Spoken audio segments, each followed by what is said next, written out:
The year is 2011, and things are going well at the Fukushima nuclear power plant. Suddenly, the strongest earthquake in Japanese history strikes the island and the entire building begins shaking, causing furniture to fall all over. The workers in the control room announce an emergency shutdown, managing to cut off the power just in time. As soon as the earthquake ends, the workers immediately begin working on checking the unit status and bringing power back. In the city, Prime Minister Azuma decides to cancel today's meeting and lets the officials work on assessing the damage caused by the earthquake. At the headquarters of the power company Touhoku, Vice President Murakami announces that the main power plants are down and orders everyone to drop whatever they're doing to make restoring power the #1 priority.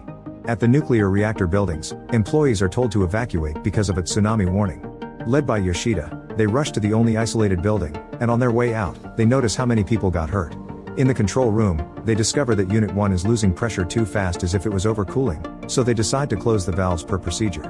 They also discover that water levels are dropping in Unit 4 and worry that something may be malfunctioning, so they send a few men to take a look.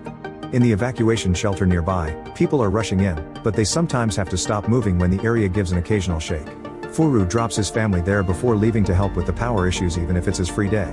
At the power station, 3 workers finally go to check on Unit 4. While crossing the road, they suddenly notice some movement in the sea and are shocked to see a big tsunami incoming. The trio runs away as the giant wave hits the plant, pushing vehicles and crashing through windows. As the remaining workers run away, the trio enters the building of Unit 4 but barely makes it inside before water starts getting in as well. The building starts filling up and all the machines lose power, causing the workers to run in the dark. In the plant's assistance facility, 2 workers are going through the sealed corridors, and the power goes out right before they can go through the last door, so they get stuck. The tsunami is coming closer and the men try to kick the door, but it's reinforced and it won't give in. At that moment the wave crashes the building and breaks the glass, immediately covering one of the men. The other guy's corridor is filling up more slowly and he tries to keep his head above the water, but the wave is too strong and soon it's pushing him against the ceiling. Afterward the wave hits another generator, making the building lose power too. In the control room, they think the readings of the units are fine, and they don't notice the water running through the corridors on the security cameras. The nearby roads are jammed with traffic, and the plant buildings by the sea are now completely flooded. Suddenly, power goes out in the control room and they finally notice all generators are inactivated before the computer shuts down. In the Prime Minister's Cabinet Crisis Center in Tokyo, news arrived that an Article 15 alert to the government was sent by the plant without checking with Touhoku first. Murakami calls Yoshida to demand an explanation and learns that the plant is under blackout. Only the seismic isolated building has enough power from the gas turbine to keep a few lights on. They have no way to know if the reactors are in good condition or not, and Yoshida doesn't know how to proceed because no training scenario ever prepared for this. For now they'll continue reviewing the emergency manual and try to develop a response procedure. Soon the government makes a public announcement, saying that they haven't received reports of radioactive material affecting the outside, so people don't need to worry about safety. In the isolated building, the priority is to find a way to power the control room, so Yoshida sends his men to ask headquarters for mobile generators and to ask the self-defense force for fire trucks in case they have to cool the reactors with water from outside. In the control room, they decide to try using automobile batteries to activate the gauge, so while a man goes to look for some, they discuss the fact they'll have to open the valve to let water in order to cool the reactors. Back at the crisis center, Azuma declares a state of nuclear emergency, and this kind is a first in Japan. They confirm that the Nuclear Disaster Response Center has its access roads cut off and they have no power or internet signal. Their only communication means are 6 satellite phones. The Act on Special Measures Concerning Nuclear Emergency Preparedness states to immediately direct residents to evacuate, but now they'll have to discuss how to define the evacuation zone. Over another press conference, it's announced that there are no reports of radioactive material, so they won't be evacuating for now. In the control room, a man is sent to the roof to keep an eye on the waves so he can alert them if another tsunami comes. 2 other workers go to investigate housing units 1 and 2, walking through the darkness with their little flashlights until they make it to the doors that guard the nuclear reactor. Suddenly, the GM meter goes crazy, which indicates radioactive contamination in the room, so the workers run away. They return to the control room to give them the bad news, and when they wonder how they'll manage to build a water injection line when suddenly Furu arrives, revealing that he's picked up full face masks and meters from the isolated building. Back to Yoshida. He gets a call letting him know that the Defense Department will send 2 fire trucks, so he calls the control room and asks them to secure a water injection line. Then with Furu leading, a few men are sent to open 5 valve locations in housing units 1 and 2. The team carefully makes its way inside, finding mud everywhere and even a dead fish. When they finally make it to the door protecting the Unit 1 turbine, they open it and get scared when suddenly the entire structure starts shaking. Thankfully it stops quickly and nobody gets hurt. The team makes their way deeper inside, finding water leaking from many spots. Getting to the first valve is easier than expected, and they open it while in the control room they start hooking up the car batteries. Then the team goes looking for the next valve, only pausing when an aftershock makes the building shake. It only takes them a few moments to find valves 2 through 4 and open them successfully. Now only number 5 is left. This valve is kinda stuck, so they have to work together to open it under the pressure of the GM meter indicating that the dosage is dangerously going up. After lots of effort, the final valve is also opened, but in the control room they notice the water level doesn't go up. Moments later, Azuma learns that in less than an hour, the nuclear fuel will start to leak. Everyone starts panicking because they told civilians not to evacuate, so Azuma orders his men to make civilians clear the jammed roads with patrol cars so they can transport a power source to the plant. He also finally issues an evacuation order, but the problem is that they don't know how big to make it because they lack details. In the end they choose the standard 3 kilometers. Another press conference announces the evacuation, but they say it's just a precaution. The control room employees call Yoshida to tell them the valves were open but the water levels didn't rise, and it's impossible to go back to open more valves because of the radiation level, so they'll have to wait for the fire trucks to inject the water directly. Yoshida explains they aren't sure the trucks will arrive because of the blocked roads, but at that moment, news arrived that an electric company from northern Japan has sent a vehicle-mounted high-voltage generator, so they still have a chance. After they inform Azuma of this, the control room team begins to work on trying to find a way to connect the generator, which is proven hard because the salt water has damaged most switchboards. While meltdown time approaches, the workers finally found a working switchboard in the Unit 2 turbine. They start moving a bunch of cables to make the connection, but unfortunately, the mobile generator can't make it all the way to Unit 2 because of the roads, which are being blocked by terrible debris, including the cars of people that failed to escape and a seaside tank. They'll have to run 200 meters of cable to make the connection, which usually requires heavy machinery because of the weight, but today they'll have to do it by hand in the darkness. The employees begin working hard on moving the cables with only the helmet lights to see the way, having to deal with the occasional tremor. Suddenly they notice there's a man missing and find him fallen in the water, so they rush to help him out as they realize he had fallen into a manhole because the tsunami pushed the lid away. At that moment, the ground begins shaking again, and this time the aftershocks are so serious that Yoshida has no choice but to halt the mission for now. Then they get a call from the control room, telling them that the reactor pressure is rising in Unit 1, which means it's never been cooling. This is because right after the earthquake, they shut down the IC to prevent overcooling, and they never got to turn it back on because the power went out. Moments later, they discover that the containment vessel pressure has crossed the limit, meaning it'll burst at any moment. Yoshida decides they should move the motor-operated valves for venting, which could possibly release the gas into the atmosphere. Azuma hears of this plan and wonders if the gas is safe, and an official explains the gas will escape after passing through water, so the radioactivity of it should be notably low volume. Venting has never been tried before anywhere in the world, and the government is worried about the reaction from other nations. There's also the problem of how they'll open the valves without power. In the plant, a few workers have entered the administrative building, which is a complete mess. They're looking for information on the valves to avoid working blind when suddenly another aftershock hits the building. Luckily nobody gets hurt and they keep going. Meanwhile Azuma and his officials continue to discuss the risk of releasing the gas and how wide should the evacuation ratio be. However, since they still lack information, they just talk in circles without reaching a conclusion. With Unit 1 already being too radioactive to be approached, they worry that at this rate they'll lose access to Unit 2 through 6 as well, and they may end up exploding. With no other choice, Azuma authorizes them to do the venting. In the administrative building, they find the piping schematics and learn that to create a vent, someone will have to enter the building and open the valves by hand. Yoshida calls the control room to pass the information, and now the leader has the devastating task of choosing which workers will go on this dangerous mission. In Tokyo, another press conference announces they'll proceed with the venting, but one of the officials changes the information at the last second and says that Unit 2 is fine, only Unit 1 will need venting. Azuma is tired of all his informants being useless and decides he'll travel to Fukushima 2 by helicopter. In the control room, nobody volunteers to do the venting, and when the leader says he'll do it himself, Furu says he'll be the one to go and that the leader should stay here. This inspires others to volunteer as well. In the end, they divide the group into 3 teams of 2, and Yoshida orders his men to take all the protective gear they can find and take it to the control room. When Azuma finally arrives, a camera follows him everywhere. Before they're allowed to enter the plant, everyone is inspected in case there's any contamination, and Azuma's impatience makes him yell at the workers. When he hears the venting will start in 3 hours because preparations are required, he starts yelling again, so Yoshida comes with a few maps to explain how long and dangerous the process of opening the valves by hand in the darkness is. At this rate, the workers in charge of the mission won't come back.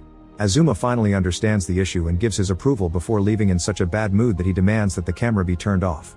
Yoshida calls the control room to inform them the evacuation of civilians is finished, so the venting mission can finally begin. Wearing suits and special masks, the team enters the service building, where they discover the radiation levels are higher than expected, so they try to hurry up. These high numbers also reach the government, who are shocked to discover that if the venting doesn't work, the entire ground will reach that level and be exposed to multiple sieverts. The officials decide to check a report about an employee that in 1999 was exposed to that level of radiation, and they learn how bad the burning can be. Through a flashback, it's revealed the awful condition that the employee was in, and the poor guy died on the 80th day. If they don't complete the venting, this will be everyone's future. They consider passing this information to Azuma, but he's already in such a bad mood that they decide not to. In the Unit 1 reactor building, 2 workers find the first valve, which is kinda stuck. Applying all the strength they can, little by little they manage to turn it and open it to the right percentage needed for the mission. Afterward they rush back to the control room and call Yoshida to tell him of the valve but also of the high levels of radiation in the unit. Yoshida asks them to immediately send the second team. In the control room, the second team suits up and leaves for the Unit 1 reactor building. Their valve is in an area with no concrete to protect them from the radiation, but they gather their courage and open the door to then cross a very long bridge. Eventually the radiation levels are so bad that the dosimeter maxes out, and one of the workers says they should go back. The other refuses, saying saving everyone is more important, but the first one insists they won't reach the valve even if they try. Some struggle ensues and Team 2 ends up returning to the control room. The leader reads the residue radiation level on their clothes and confirms it would have been pointless to stay. The radiation levels are slowly going up in the room as well, and when they call Yoshida, he also agrees it was too much to deal with and tells them to send Team 2 to a doctor. While Yoshida and his team begin discussing new ideas, the junior members of the control room staff ask the leader for permission to leave because they want to see their families and there isn't anything they can do here. However, the leader offers a speech about how they're the last hope and says that when they reach the point of no return he'll allow everyone to leave, but meanwhile he begs everyone to stay, and the seniors join his pleas. Team 2 eventually makes it to the offices and they are sent to the doctor while Yoshida announces they'll send 2 employees to the control room to replace them. 2 volunteers immediately start getting ready, and before they leave, Yoshida announces the recovery team has come up with an idea. If they connect a compressor to the piping, there's a chance they could apply pressure from outside to open the valve remotely. The chances are low, but they accept to try in parallel with the entry of Team 3. Meanwhile Team 2 is put through a special freezing shower. When they're done, a worker reads their radiation levels, but they're still too high and they have to wash again. The replacement workers make it to the control room and ask to become Team 3 because they know the route better than anyone thanks to their years spent in the plant. After some hesitance, the leader agrees to the switch. At that moment, Yoshida learns that white smoke is visible from the Unit 1 pipeline and calls the control room to warn them. The new Team 3 has already left, so the leader rushes after to stop them. After lots of running, he reaches the duo just in time and drags them back to the control room. While they discuss how to proceed, they receive news that the pressure in the primary containment vessel is finally dropping, and the white smoke is actually water vapor rising from the reactor, meaning the compressor Yoshida sent out is actually working and the first vent valve is a success. Outside the Unit 1 building, a group of workers are moving the debris with the help of heavy machinery. This allows for the fire truck to finally arrive, so now they can start working on preparing the water pump. While they get everything connected, they move more debris out of the way and manage to find the water inlet, so with the help of the fire truck, they quickly start pumping water into the building to help with the cooling. Moments later, Yoshida and the driver of the fire truck start discussing the chance of having to use salt water to continue the injection once they run out of fresh water. They'll have to run a line, so they'll have to go all the way to the wharf for that. Yoshida should have asked for authorization before sending the order, but he thinks it's a pointless waste of time to ask first since it's an emergency. Suddenly another aftershock hits the buildings, and this time is so strong that it causes some serious damage to the ceilings. Everyone in the control room immediately puts on masks, wondering what is that boom that they heard. At that moment, a worker in the office announces that the reactor building's 5th floor is completely gone. Yoshida runs out and discovers there are tons of people hurt and the sealed doors have bent, so contamination is now entering this building as well. The GM meter confirms there's no difference between the inside and the outside. Then Yoshida asks his men to seal as many doors as possible and suits up before going outside, where they find more injured men. As soon as he turns around the corner, Yoshida sees the horrible amount of smoke left by the explosion in the reactor building. In Tokyo, an official rushes to Azuma's office to turn on the news, and now they're able to witness the explosion as well. Azuma demands information, but nobody has details to share. Outside the plant, employees work hard to rescue all the injured people, take care of their wounds, and keep an eye on their contamination levels. Some workers take care of resealing the doors while the hose they were connecting to the wharf shows signs of damage. It seems the explosion didn't kill anybody, but the containment vessel is now exposed. Without the hose, they don't know how to proceed, but a worker shows up to announce the outdoor fire hydrants have hoses too, so they'll start the connection from zero. In Tokyo, reporters on TV discuss the chances of radiation danger, but Topco sends information that they still are okay. An employee explains to a worried Azuma that the building blew up because of hydrogen, not the reactor itself, so the initial high level of radiation caused by the explosion has returned to normal.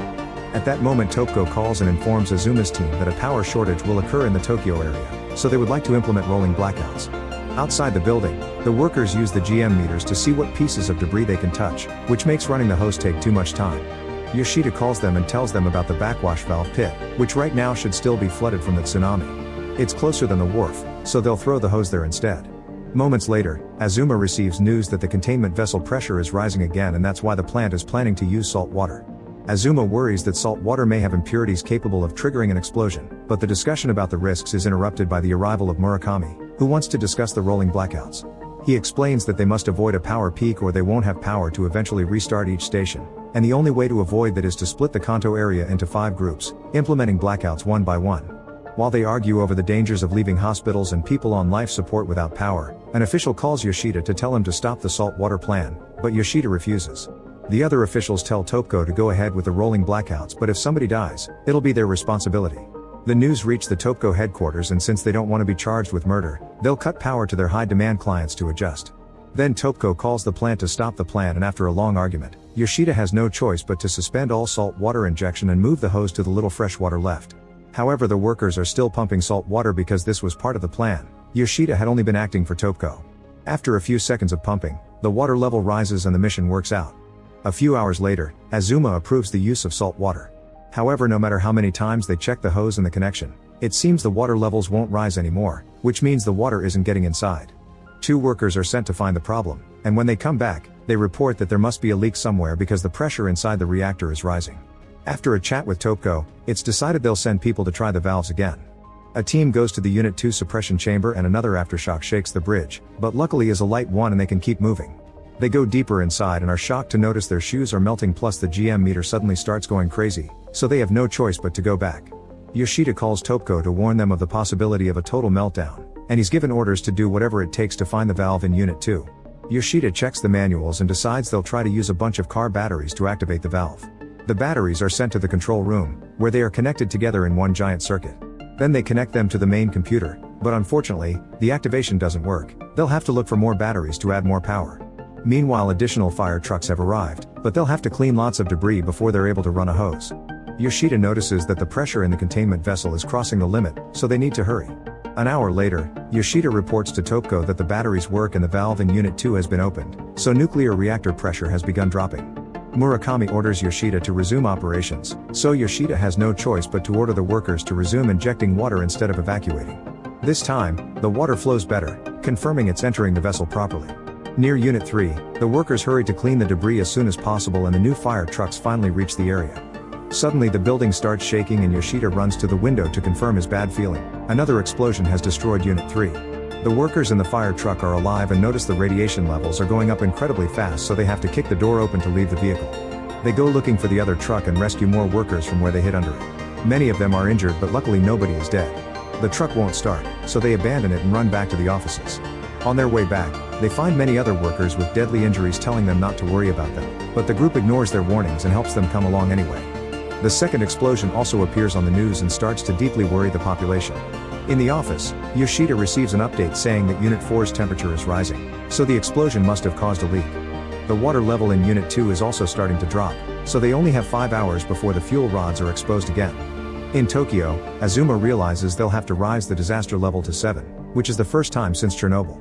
At that moment, all the injured workers arrive at the office using a vehicle they found around. The employees at the entrance check on them and discover the contamination is too high to even diagnose them. Yoshida learns the fire truck is no longer operable, but the pump should still work, so a few workers are trying to maintain injection into Unit 2. Unfortunately, the explosion closed the valve and the car batteries aren't working anymore. The number of exposed fuel rods is quickly rising, but they're located on the 5th floor of each reactor building, meaning that to reach them they would have to go over irradiated debris and the containment vessel could burst at any moment. Overwhelmed by stress, Yoshida decides to concentrate on getting the Unit 2 valve open and resume work on Units 3 and 4 because they're short on time. In Tokyo, another press conference is being held to discuss the second explosion, but they still say that the amount of radioactive material being dispersed is low. On the internet, rumors and panic spread, and everyone assumes the country is already doomed. People are blaming the problems on employees, their attitude being almost like a witch hunt.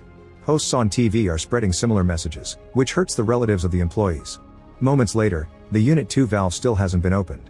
An argument ensues between Murakami and Yoshida over how to proceed, causing Yoshida to finally lose it and yell at the Touhoku team, telling them he'll choose what's best for his team before hanging up. A bus arrives to take away the injured people, but even at full capacity it can't take them all. Suddenly a worker announces they've found salt water buildup in the basement of Unit 4, so they'll try to move it to the pit to cool the reactors. Now it's time to move more debris and move the fire trucks to Units 5 and 6, they'll also have to gather some manpower to break down the door to Unit 4. Workers and heavy machinery begin working as fast as they can, only to discover they don't have enough hose left to reach the basement. At that moment the control room calls to inform that Unit 2's fuel rods are all exposed, so Yoshida tells his assistant to start preparing the evacuation. Afterwards Yoshida calls Touhoku to inform them he and a minimum number of operators will stay to keep injecting waters, but he wants everyone else to be evacuated. Now Yoshida has the difficult decision of choosing who will stay with him until the very end. When Azuma hears about this plan, he panics and yells at everyone, not calming down until he understands that the plant won't be completely abandoned and a few men will still stay behind. Moments later, Azuma shows up at Touhoku and complains about all the miscommunication, so he announces he'll work there as chief of operations from now on. He wants everyone to be ready to die on site, including himself. Just to make a point, Yoshida lowers his pants and scratches his rear for the camera before telling everyone to resume work. Sometime later, workers in the control room are trying to change the gauge battery when suddenly the building shakes and they hear the sound of an explosion. They inform Yoshida that the suppression chamber pressure has dropped to 0, which could mean there's a hole in it. The radiation level is increasing, so Yoshida sends the men to check the parameters. Then Units 3 and 4 also report a concussive sound, meaning the radiation will skyrocket. Giving up, Yoshida calls Touhoku, and Murakami approves the evacuation of most of the workers, to Azuma's horror. Yoshida officially announces the evacuation and tells the leaders of each team to choose a man that will stay behind. Soon the buses arrive at the plant and the employees say their final goodbyes to the men staying behind. Afterward, Yoshida allows the remaining group to contact their families before going back to work. A helicopter sent by a newscast begins flying above the plant, and reporters talk about all the foreigners in the country returning home, which is overcrowding the airport. Outside, workers have finished cleaning the debris to start a new hose connection, but for some reason the water isn't pumping. While Yoshida tells them to keep trying, Azuma has a special advisor for his opinion because he's considering pulling off a cold shutdown, but he can't be sure they'll get the reactors under control. The advisor shows them what will happen if the reactors explode, covering an area of 170 kilometers. This means forced relocation is a must for that circle, and the circle outside that reaches 250 kilometers must be evacuated and kept off limits. They'll become uninhabitable for the new few decades and the Japanese economy will cease functioning. Only the south and the north of the country would remain. Moments later, Azuma meets with the Minister of Defense, who has sent an aircraft for reconnaissance and decided further work is impossible because of the radiation levels.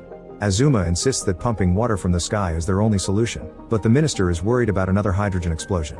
Then Azuma points out that the country is in danger and they'll be vulnerable to foreign attacks if they don't solve this, so the minister agrees to send another aircraft to find an alternative. At the plant, the workers keep trying to fix the truck to no avail.